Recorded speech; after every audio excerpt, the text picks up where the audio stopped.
Votre rendez-vous, c'est derrière l'image. On prend le temps de décrypter l'info à partir d'une photo qui fait sens. Et on accueille aujourd'hui Charlotte Boiteau. Bonjour Charlotte. Bonjour. Journaliste à Info Migrants. Vous venez nous parler aujourd'hui de l'accord franco-britannique, le fameux One In, One Out, qui a été signé il y a exactement 2 mois.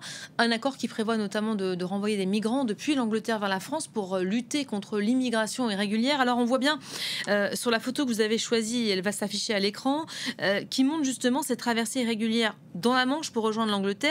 Ma première question est assez simple. 2 mois après son entrée en vigueur, est-ce que cet accord fonctionne? Peut-être commencer par nous commenter, nous décrire ce cliché. C'est une question assez difficile parce que est-ce que ça marche? À l'heure où nous parlons, Londres a renvoyé 17 personnes vers la France. 17 personnes qui ont traversé la Manche exactement comme sur cette photo, en embarquant sur des petits canaux, ce qu'on appelle des small boats, pour rejoindre illégalement l'Angleterre. Donc 17 renvois, je vous le disais, ça peut paraître un petit peu dérisoire en comparaison notamment du nombre d'arrivées illégales sur le sol britannique. Les migrants n'ont jamais été aussi nombreux à traverser. Selon les derniers chiffres du Home Office.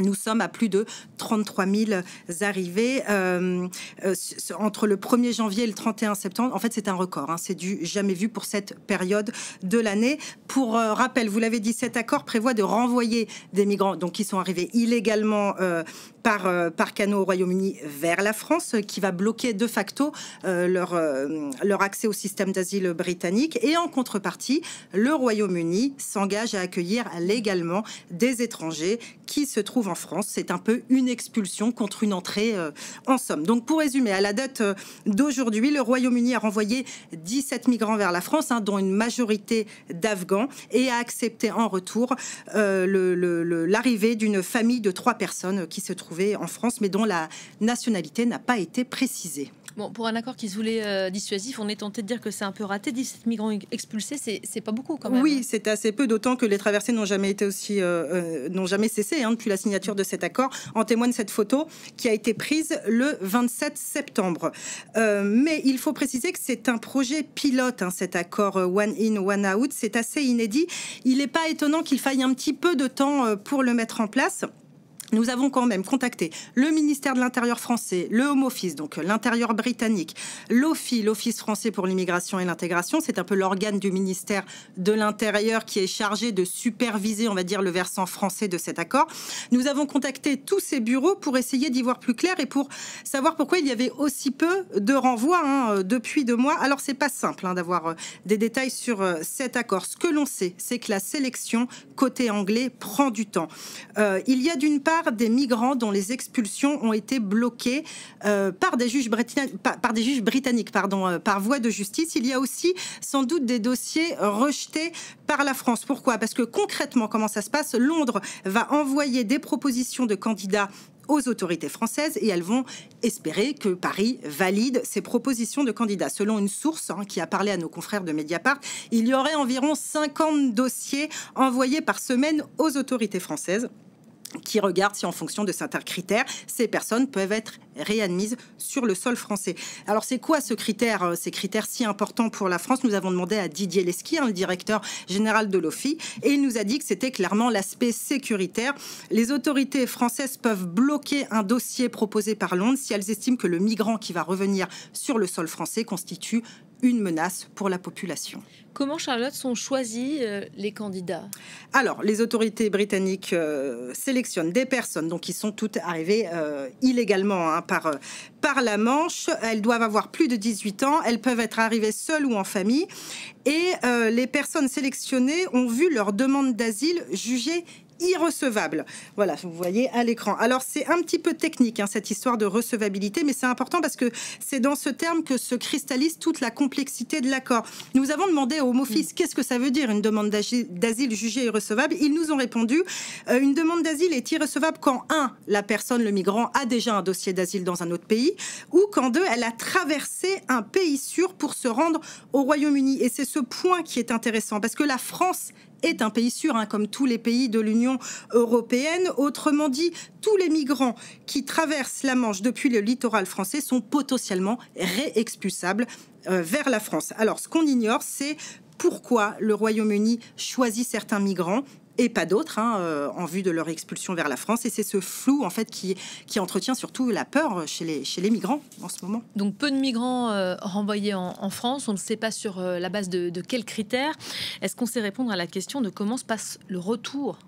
Alors, le retour des personnes qui sont renvoyées en France se passe toujours de la même façon. Ça se passe par avion. En fait, les migrants vont atterrir. Les 17 migrants dont j'ai parlé précédemment vont atterrir à l'aéroport de Roissy-Charles de Gaulle. Ils vont tous être pris en charge par l'association qui s'appelle SOS Solidarité. C'est une association qui est mandatée par l'État, plus précisément par la préfecture d'Île-de-France.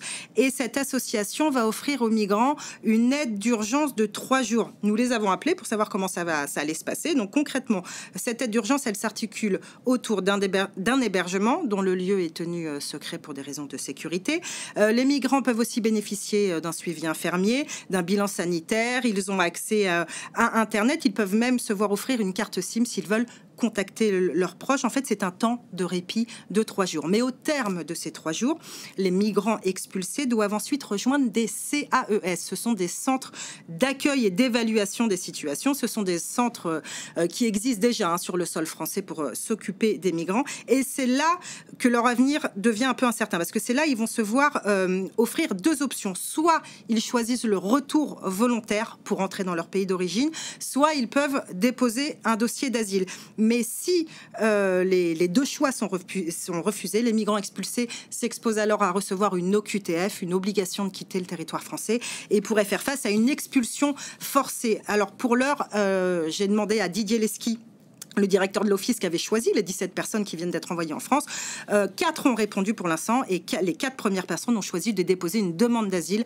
Nous n'avons pas encore de réponse sur le choix des 13 autres. Et que faire des non-expulsables? Il y a les Afghans qui viennent d'être réadmis en France. Ils ne seront pas renvoyés en Afghanistan? Non, alors c'est encore très flou, vous avez raison. La France n'expulse pas vers Kaboul. Le gouvernement français a décidé de suspendre les expulsions forcées vers l'Afghanistan depuis la prise de contrôle du pays par les talibans en août 2021. Donc nous avons posé cette question au ministère de l'Intérieur français. Que faire de ces migrants que vous ne pouvez pas expulser? Le ministère de l'Intérieur ne nous a pas répondu. Nous avons une nouvelle fois demandé à l'OFII, à Didier Lesky, le directeur de l'Office français pour l'immigration et l'intégration. Lui aussi botte un petit peu en touche. Il nous a dit, c'est vrai, la France n'expulse pas vers Kaboul. En revanche, il est possible de procéder, de mettre en œuvre des retours volontaires vers Kaboul. On comprend bien que Paris vraiment mise tout sur ces retours volontaires vers l'Afghanistan pour ces migrants qui ne pourraient pas demander l'asile en France. Et dans le cadre de cet accord, Londres s'engage de son côté à accueillir des exilés qui se trouvent en France. Comment ça se passe exactement? Oui, alors c'est assez différent. Depuis le début, je vous parle de retour forcé, de détention, d'asile irrecevable. En fait, les envois dans le cadre de cet accord vers les Royaumes-Unis se fait de manière quand même beaucoup plus apaisée, si j'ose dire.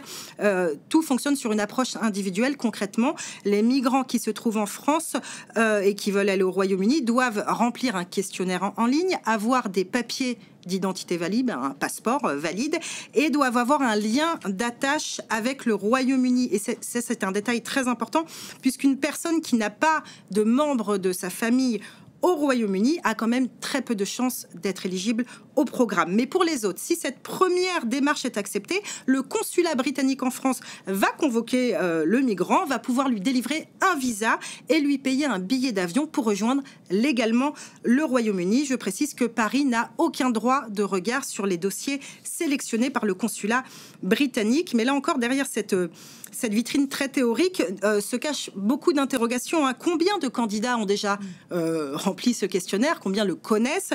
Combien de dossiers a reçu le consulat britannique? Est-ce qu'il y a un objectif chiffré par Londres? Nous n'avons pas encore de réponse. Tout ce que l'on sait, c'est que Londres a pour l'heure accueilli une famille, je vous l'ai dit en début de chronique, de 3 personnes. Et c'est à peu près tout ce que nous savons sur ce versant de l'accord. Merci beaucoup, Charlotte Boiteux, pour ces explications. Peut-être nous rappeler où est-ce qu'on peut vous retrouver, vous et toutes les informations. Ouais, infomigrant.fr. On suit l'actualité migratoire de près, notamment cet accord franco-britannique. Merci beaucoup, Charlotte, qu'on retrouve régulièrement, évidemment, dans Derrière l'image. Une information